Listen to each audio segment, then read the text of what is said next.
ආයුබෝවන් යාළුවනේ. ලංකාවේ අපිට බත් නැතුවම බෑනේ. හැබැයි ඔබ කවදා හරි හිතලා තියෙනවද මුළු ලංකාවම එක දවසකට හාල් කිලෝ කොච්චරක් උයනවද කියලා? නැත්නම් අපි මේ කන බත් පතෙන් අපේ ඇඟට මොකද වෙන්නේ කියලා? අපි අද කතා කරන්න යන්නේ අපේ බත් සංස්කෘතිය පිටිපස තියෙන ඔබ පුදුම කරන රහස් කීපයක් ගැන. මුලින්ම ජාතික මට්ටමින් බලමු.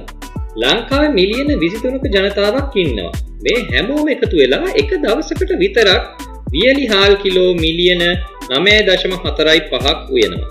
ඒ කියන්නේ මෙට්‍රික් ටොන් 9450ක්. මේක තේරෙන විදිහට කිව්වොත් හැම පැය 24කටම වතාවක්ම අපි ලංකාවේ ලොකු අලි 1000ක බරට සමාන හාල් ප්‍රමාණයක් බත් මුට්ටි වලට දාලා තම්බලා කනවා. අවුරුද්දකට අපිට මෙට්‍රික් ටොන් මිලියන 3.5කට කිට්ටු වෙන්න හාල් අවශ්‍ය වෙනවා. දැන් එමු අපේ සාමාන්‍ය දවල් බත්පතට. සාමාන්‍යයෙන් ලංකාවේ පිරිමි කෙනෙකුට දවසට කැලරි 2200ක් 2500ක් අතර ප්‍රමාණයක් අවශ්‍ය වෙනවා. හැබැයි අපි කන එක දවල් බත් පිඟානක විතරක් කැලරි 750 ඉඳලා 950ක් දක්වා තියෙන්න පුළුවන්. හාල් කිලෝ එකක් කිව්වම ඒකෙන් කැලරි 3560ක් හැදෙනවා.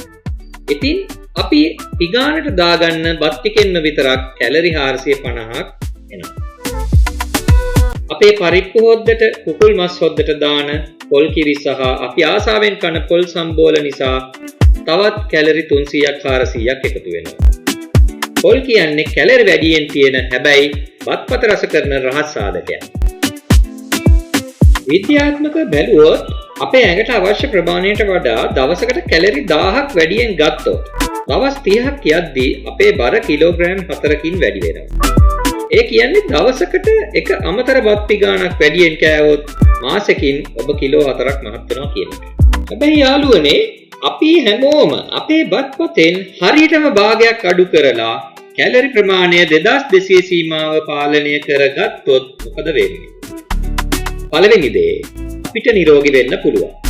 අනවශ්‍ය විදියට මහත් වීම දියවැඩියාව වගේ ලෙඩ රෝග වලින් බේරෙන්නත් පුළුවන්.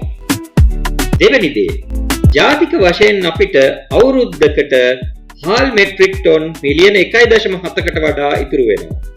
අපේ ගොවියෝ වගා කරන අතිරික්ත හාල් ප්‍රමාණය ලෝකෙටම අපනයනය කරලා රටට විශාල විදේශ විනිමයක් ගේන්න පුළුවන්.